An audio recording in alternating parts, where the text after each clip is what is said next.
Welcome to today's webinar. I'm Simon McManus from ITS New Zealand. That's ITS for Intelligent Transport Systems New Zealand. And we're here today hosting the webinar with Russell Pinchen, Senior Solutions Architect from Waka Kotahi. And we're discussing the ITS Standards and Specifications Framework and the work that's underway with Russell and his team updating standards for this sector.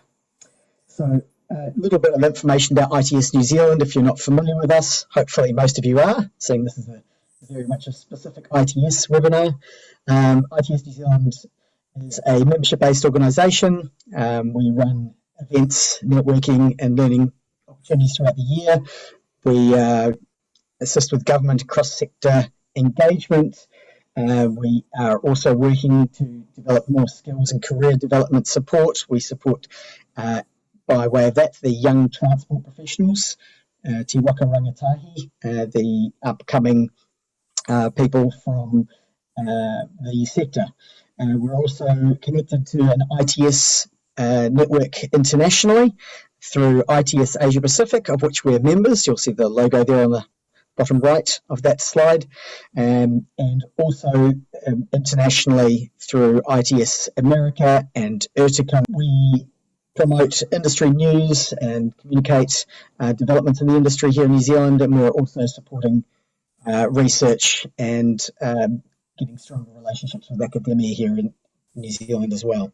So just an update on where we are at as an organisation. We advocate for ITS and technology solutions to support transport outcomes. There's a quick glimpse at our membership. That looks great to me. Thanks, Russell. Awesome. I hope everyone can hear me okay there. So thanks very much for hosting me today, Simon. Thanks everybody for joining us. Today I want to talk a little bit about what we've been doing in Waka Kotahi around standards and specifications for intelligent transport systems. So a little bit about what we'll be covering today. So the primary focus for today is around the framework itself. I want to try and provide a little bit more detail as to why a framework and how this will affect the standards and specs going forwards. I'll try and set the scope, or we'll set the scope for the framework. We'll talk a little bit more about what the framework is and how it all fits together.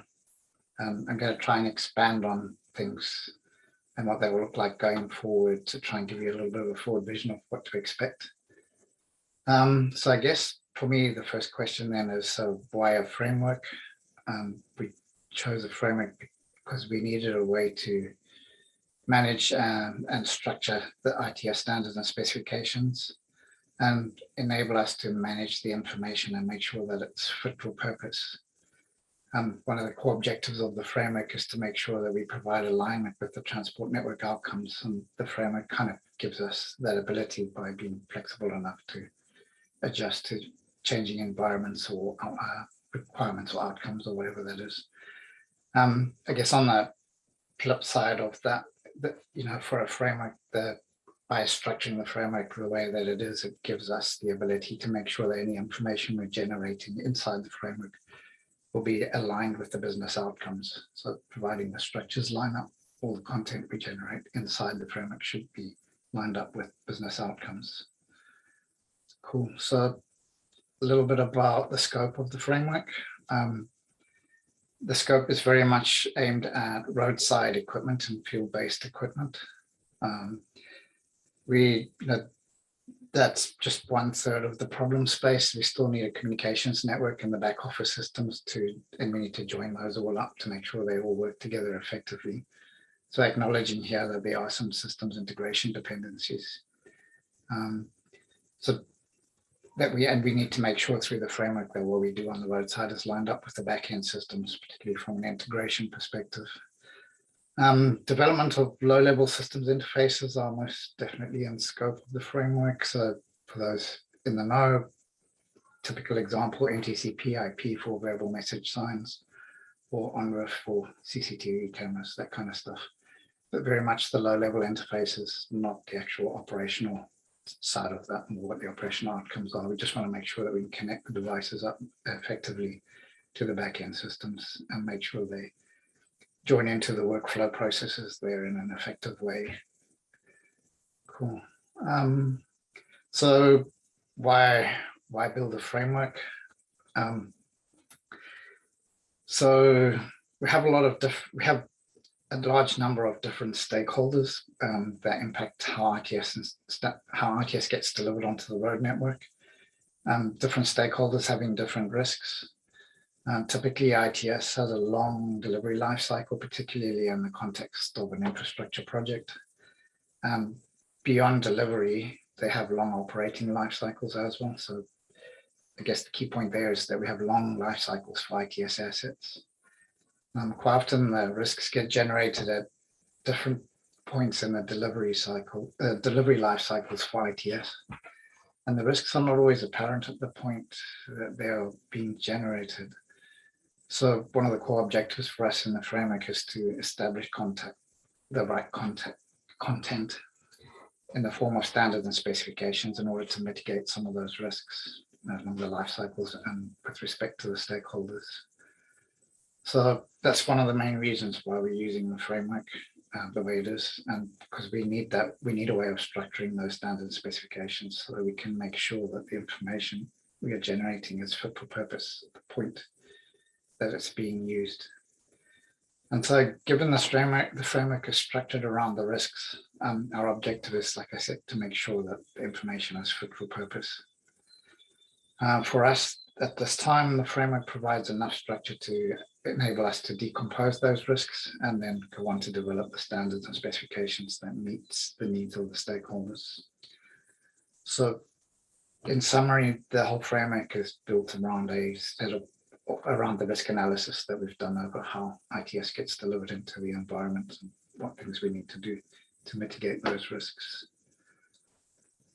So a little bit more about what the framework actually is. There's three core components to the framework. There's a set of managed processes. There's a set of template documents specifically around a standard or a specification, and test plans. And test plans may be a new one for a lot of people. I'll talk about that a little bit later. And a referencing system that ties all the content together. So in a nutshell, that's the framework. It's a set of processes, set of templates, and a system for joining all that content together. Test plans are relatively new. I will talk about those a little bit more, but we are working closely with quality assurance teams in Waka Kotahi to develop those test plans further. So next slide is an overview of one of the processes that we've developed in the ITS Standards and Specs framework. This particular process is for generating new standards and specifications. This is probably our most important process, and it's also one of the most onerous ones. And you can see from the estimated timeframes for each of those stages just how long it takes us to get through one of these. But that's because we want to be open, we want to be consultative, we want to make sure everybody's lined up, all those stakeholders I talked about earlier are all lined up so that when we go across the line, everybody knows what we're going to get. So because the process is quite onerous, our load average is probably around about 8 documents a year at the moment. There are around 80 queued up for authoring. So yeah, struggling a little bit there with the key takeaways. Yeah, well, that will be a while getting through the standards and specifications. So I'm going to talk about that a little bit more later on in terms of what to expect. Consultation is built into the process. I'll also talk about that a little bit more later. It's one of the reasons I'm talking today. And the process goes all the way through ratification and publishing of the documents. So by the time they get out there, you can expect them to be ratified by Waka Kotahi and the various stakeholders, and then go on for approval. We also have the ability to publish the documents. I'll talk about our website in a minute, but part of the publishing process means all the standard and specs will get an ISBN number once they're approved and be formally issued into the public domain for use. Okay, so that was a little bit about processes. I talked earlier on about making the documents fit for purpose. The separation of concerns is a critical part of the framework in terms of decomposing down those risks I talked about earlier and being able to deliver the right content. for the risk in hand. So we will find in the framework are 3 core types of documents. So we have design standards. These are actually template documents. We have design standards, delivery specifications, and test cases. The design standards are designed to support design activities, as it says. So for example, selecting the right VMS, locating it correctly on the side of the road and that kind of stuff. Delivery specifications are aimed more at supporting procurement activities and systems integration by making sure we specify the right equipment and any associated integration design standards that need to go with that. Test cases are aimed at how we go about commissioning and handover testing. There's three core test cases that we'll be developing: factory acceptance tests, site acceptance tests, and user acceptance tests. And I'll talk a little bit more about that in a few minutes. The key takeaway from here is how we've tried to decompose the information down into its constituent parts so that we can isolate and manage those risks inside the framework by writing the right content in the right places. Cool. Okay, so a little bit about the delivery life cycles. I'm just following on from that previous slide. Typical high-level view of how an infrastructure project's life cycle looks like, going through a design phase and then the build phase and then handover into operations. So I don't know if anybody's from the UK and remembers the Ron Seal adverts, but it does what it says on the tin.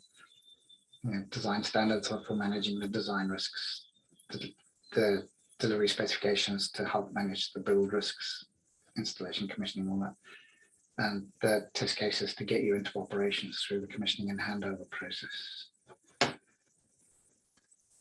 Just a side note, while I've focused in on infrastructure projects here, the specs can also be used for asset renewal programs to inform asset renewal cycles. And I just want to take this point in time as well to mention one special document that kind of supersedes all the previous ones I've talked about. That's the minimum requirements for ITS. And what we're trying to do there is create a document that we can put into a contract to establish the principal requirements for the delivery of ITS and hopefully trigger the subsequent design build stages of the framework. So that's a special one. It's actually going to ratification soon, so hopefully you'll be able to pick that one up off the website soon. And right, this slide comes from an assurance team presentation, who I stated earlier we're working closely with. The critical alignment points here are the blue boxes around the FAT, SAT, and UAT, but what you can see from this is that testing and commissioning is larger than that, but that will be the key alignment point for us around the ITS standards and specs framework. So we want to manage the risks in those FAT, SAT, and UAT stages, and anything we generate should be fit for purpose for use in that space. The E2E test is end-to-end testing, integrated test environment. I don't know how many people are aware of that inside NZTA, but we're transitioning our command control systems to a new version and updating the comms network. So there's a whole end-to-end testing environment, and then production validation tests. Those are a little bit out of scope for us. The key focus areas for us are on FAT, SAT, and UAT. Working with the quality control teams, the plan is to link the ITS standards and specs and other compliance areas where applicable through a traceability matrix. The idea is the traceability matrix will provide assurance and an audit trail for the commissioning and handover into operations. I've had a lot of feedback from various vendors about having to do the same tests 2 or 3 times. So one of the things we're trying to drive out of here is removing that redundancy.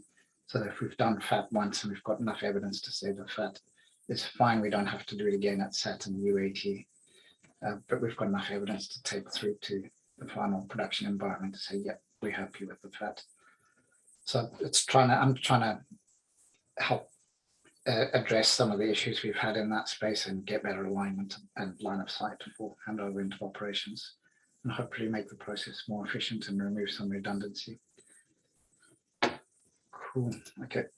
A little bit about portal. So this is live on the Waka Kotahi website. There's a link at the bottom there. I think the slides will be made available afterwards for anybody who's interested. So when we're publishing documents, we're putting them up onto our new ITS website. Just the standing rule here would be the only current version is the current online version. So if you want the latest and greatest ITS standards or specs, we recommend you go to the website and get it from there, because that will be the most current version that we have. I have had a few instances where people are working from old versions. So yeah, hopefully you will make your way there and see what we've got. On that note, just wanted to try and provide some clarity around what kind of content you're going to find on the website. As I said earlier, we've got about 87 odd documents to author. With a load average of 80, it's going to take a little while to get through some of them. We are prioritizing to make sure we get the most important ones out there as quick as possible. But in the interim, we're going to have to live with some of the legacy standards and specs. So when you go on the website, you will find old ones, legacy ones. Basically, there is still old format and old content, but that's what we have at the moment. I'll talk a little bit later about how you can get hold of us. If you've got any questions, we're always happy to take questions and feedback or queries. There's a series of interim ones where just putting the old legacy document up hasn't worked very well, because some of the content's all wrapped up in one document. We've had to try and split it out so that it fits with the framework and the structures in the framework. So you'll find a set of interim ones. They're basically in the new format. We've just taken the content and put it in the appropriate template documents, but we haven't reauthored the content yet. So that's why we call them interim ones.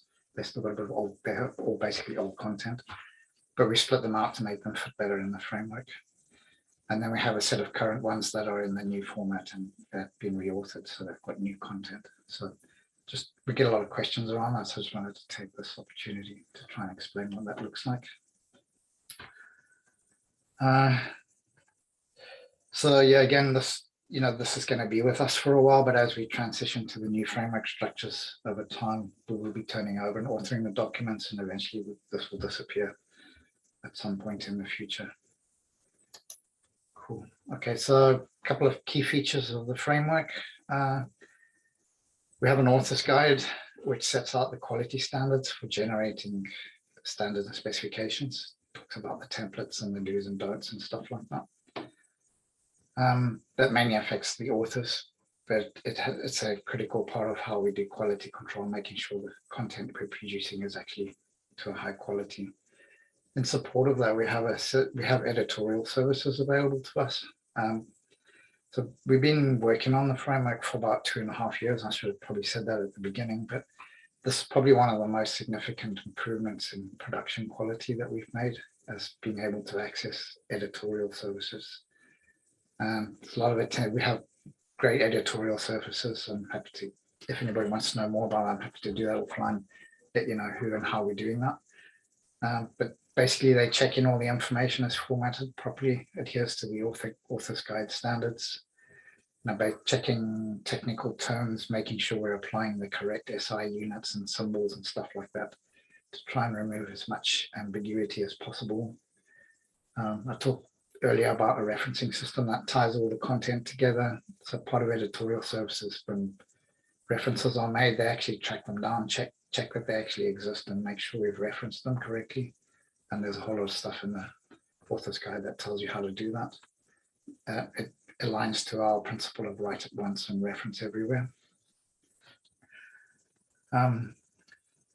The referencing system is very specific, so we'd like to make sure that if you're referencing content, we know exactly where, which volume, which section, what part, not just a standard, but what specific content we want to reference in that. Robust consultation and review process. We're just going through that at the moment, but our intention is to engage and make sure we've got input from all of our stakeholders to make sure we're managing all the risks. And again, reason for talking today, but I'll talk about that in a bit more in a few minutes.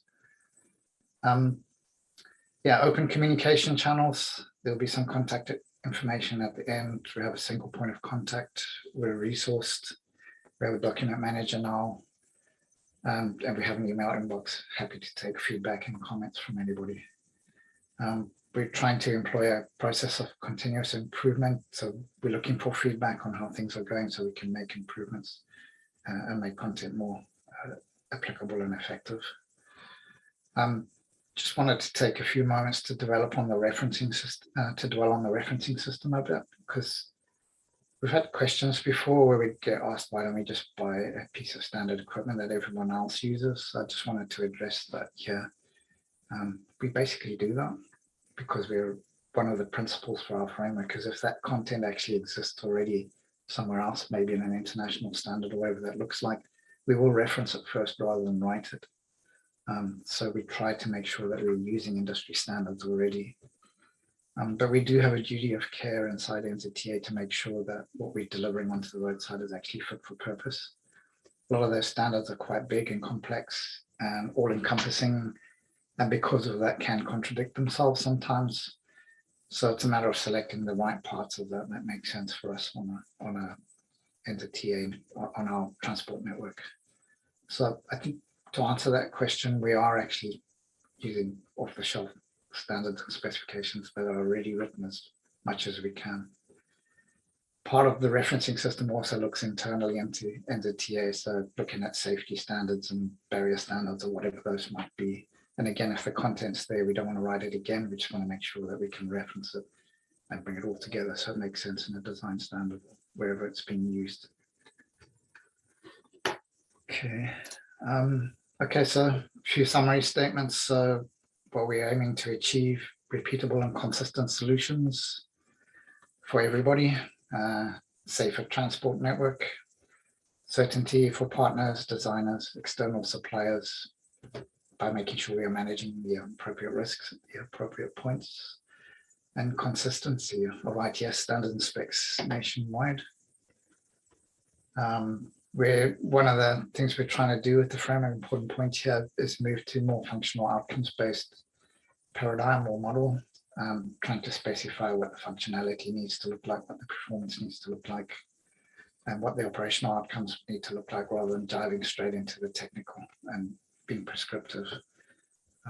So yeah, trying to avoid that if we can. There will be times where we have to do it, but yeah, ideally we don't want to have to. It would be nice to be able to move a lot of things to a more commoditized paradigm where something like a CCTV camera, we don't have to worry about what's inside. We can just specify the functionality. If it breaks, take it off, put a new one on, and it should work with the rest of the systems. That's probably a utopian view, but that's what we're aiming for. Enabling continuous improvement and making sure we're being more consultative with our stakeholders. Providing accessible, up-to-date ITS standards and specs. So like I say, we've got single points of contact now. Happy to take feedback. Making sure we're mitigating the risks. We will be doing review cycles on everything just to make sure we're tracking right and meeting our objectives. Early days for us. And making sure we've got the capability for ongoing management of ITS queries and standards. Any queries we get into the ITS standard and spec space. Current state, as I said earlier, we've got about 87 documents. We've got 11 in flight at the moment, which is above our load average, and we're feeling that at the moment. And we've got 4 interim documents published on the website, and I also know that we've got a new VMS and lane control specification, current one, up on the website as well, for those that are interested. So the key point for doing today is that I wanted to have an opportunity to talk to the wider industry, particularly about joining us and making sure we can get your feedback. So we'd love for you to register on our webpage. The idea behind registering is that we know you there. Part of the registration is about what areas you're interested in so we can target information. So that when we come to consultation phases, we can communicate with you, make sure that you're aware of what we're doing and give you the opportunity to provide feedback on any documentation that we're developing. There's a link at the bottom there.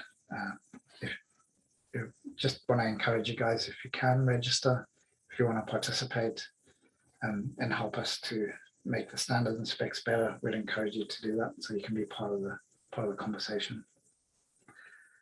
We've already had the opportunity to work with people in industry, and some of the players have given us some great feedback. We've already incorporated some of that. It's been a little bit one-to-one, but it's been excellent feedback, and we've had some good input.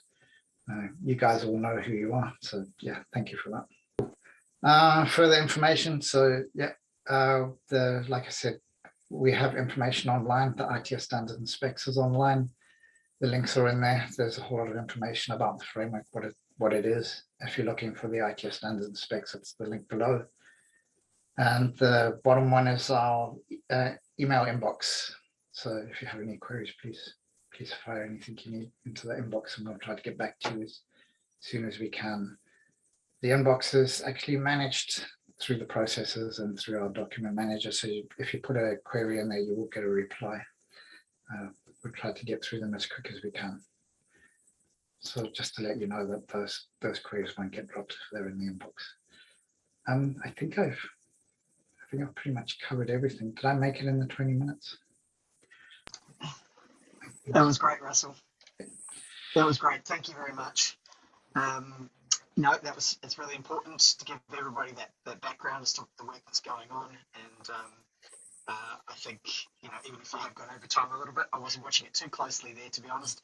I think it's important that we cover this off, and also important, of course, to give everybody the chance to ask some questions to find out more detail if they need that. So we are going to move into the question and answer section now, and just to kick that off, I've got a question for you, Russell. I'm just wanting to know what is it? What are the catalysts for driving new standards or updated standards?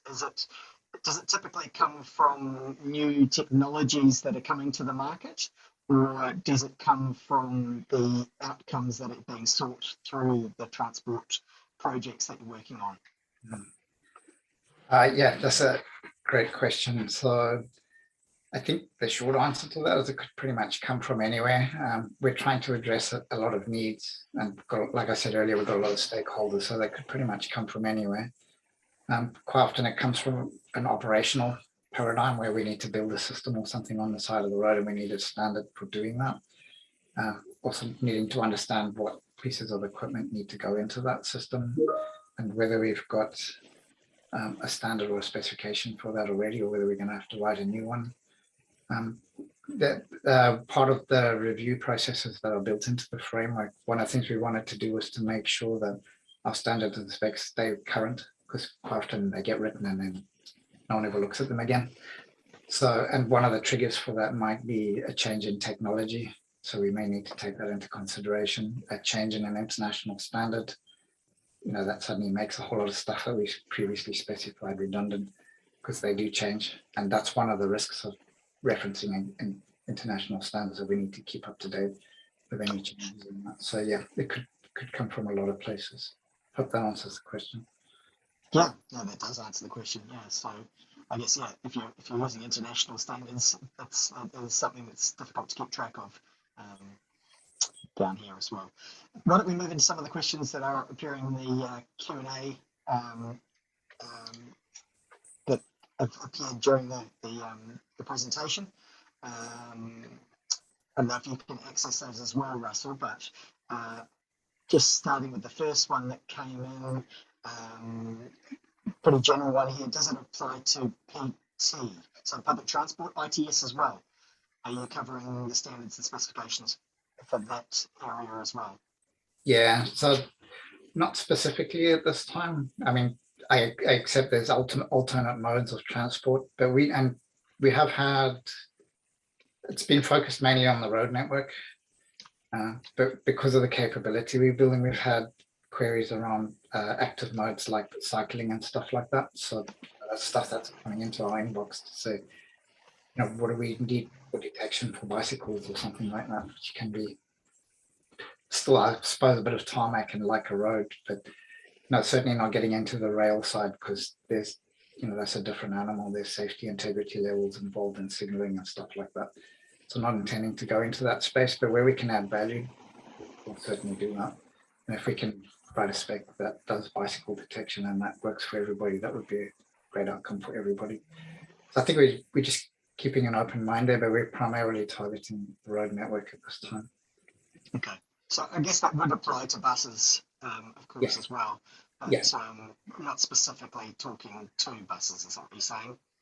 Yeah, not talking to buses, but if we're putting a signal out, like a lane control signal to manage a bus lane or something like that, not something we've been specifically asked for yet, but it could come, then we'll probably be in a good position to be able to provide a spec for that. Is that something that typically, just to dig a little bit deeper, and maybe this is where Colin was coming from, is that something that's typically set by local councils at the moment? If they have ITSs attached to their public transport networks, is that something that they're setting the standards for, or is there another team in Waka Kotahi that's doing that? Cool. That's an excellent question. Earlier on, one of the first slides, I tried to set the scope of the standards and specs framework, and one of the comments I made in there was the standards and specs is not a legal entity. So, well, our primary objective is to make sure you've got an easy ride into operations and that we can maintain and operate the systems afterwards. So we're looking at operational outcomes, systems integration risks, procurement risks, that kind of stuff. Those are not really legal aspects, and the framework itself doesn't have a legal standing. And I made that point earlier, that if there's a conflict, you need to apply the legal. I hope I made it earlier, that you need to apply the legal first, and then the framework second if there's any conflicts. So I guess where that leads us is there are legal entities that do specify for regulatory purposes, how a signal needs to look and stuff like that. So we'll always be subject to that. We work with them. They're one of our stakeholders. We'll write a specification for a lane control signal and all the things it needs to do, but we won't be in control of what it actually displays because that's a regulatory function. But what we need to do is make sure that we can deliver that. A point to note there is those regulatory functions are national across the whole of the network, because they have the legal mandate to specify those things and make them legal through the gazettes. So I guess if we write a spec for a signal that needs to work a certain way, we'll be taking our lead from those legal guys. So by extension, those will be nationally significant, if I can put it that way, through the legal compliance frameworks. There'll probably be there are some assets like maybe loop detectors and stuff like that don't have any legal precedence. So in those cases, we're looking at what are the operational and integration risks. So anything that's coming into our environment that needs to be connected to our operation environment, then they need to comply with the standards and specs, so we know that we can integrate them successfully. But there's no legal requirement for that. It's more an integration piece. If it's something sitting outside of that, then I would suggest that we're doing advisory. We're doing best practice. If you follow it, you'll get a good result. But there's no operational requirement, there's no legal requirement. If you go off and do something else, that's fine. But we're trying to give you the best advice possible to help you to fulfill that. Great. I hope that answers the question. Yeah, hopefully that answered the question. And I've got another question here from Zach Lawrence Sainsbury at Armitage. How is Waka Kotahi to police the standards both within its own projects and for other RCAs? Okay, so I think the short answer to that is we have quality control. We have a quality assurance team inside NZTA, and they've been working quite heavily in this space for some time, struggling because we haven't had a good line of sight. I showed you that slide earlier where we were trying to align with them, particularly around FATSAT and UAT. So I'm just working with them at the moment because there's a lot of interdependency between what we write and how we go about verifying and making sure everything's in order before it goes across the line. So I'm working closely with them to figure out, first of all, what the test cases need to look like, how we build that traceability matrix, but probably more important, what the entry and exit conditions are before you can carry out one of those test use cases, like before you do a FAT, before you do a SAT, what things do you need to know about before you can conduct that SAT? So it's early days, but effectively those will be the things we'll be looking for. We'll be looking for has someone done the design? Have we got a design assurance that says the design was done properly? Because quite often you get to the side of the road, you want to do a site acceptance test. If for some reason the VMS was put on the wrong side of the road, or that's usually too late because it's set in concrete and you're not going to move it now. So we want to get some assurance before. That's what I was talking about earlier, where the risks get generated way back. We want to be able to mitigate those before we get to the side of the road and set it in concrete. So we want to get that assurance process of talking with the quality assurance teams how we can achieve that and how we can make that better for everybody by getting the right advice at the right time and helping people to understand what we would need as an assurance. Great. That's probably a bit fluffy because I don't know the exact answer yet. It's a work in progress, and I guess that's the whole thing that a lot of the work is in progress at the moment. And I mean, you've got a backlog to get through as well. So I don't envy your position. I know when we were chatting before, tunnels was one of the things that you expected people might be interested in as well. So, and we're obviously starting to see more of those. So, are tunnels in the scope of your framework? Cool. We get asked this question quite a lot. So I think tunnels are a unique entity and they have their own set of risks. And I would also argue that every tunnel is pretty unique, and the set of risks associated with a specific tunnel need to be analyzed for each tunnel. I don't think you could generalize that. There's too many permutations and combinations. So I guess what I would say in a short as a short answer is if it's affecting the ITS components, yeah, we will specify a VMS and we will specify a lane control signal. And is that case by case, or? Yeah, I think it would need to be, what are the operating conditions for the tunnel? What are the mitigating for that? So, for example, if you need a barrier on to close the tunnel, we can write a spec for that. But how do you design that into the tunnel? That's got to address the risks for the tunnel. And I'm not sure we could define every single permutation and combination. We'll try to give the best advice we can, but that's got to come from the tunnel. I would also say that at this time anyway, we're not the fire life and safety systems that go into making tunnels safe are probably out of scope for us at the moment. But again, those would probably be quite unique to the tunnel and the operating environment. Now, whether the tunnel or the city or in some remote location could change the way that the tunnel gets operated. Of course. Is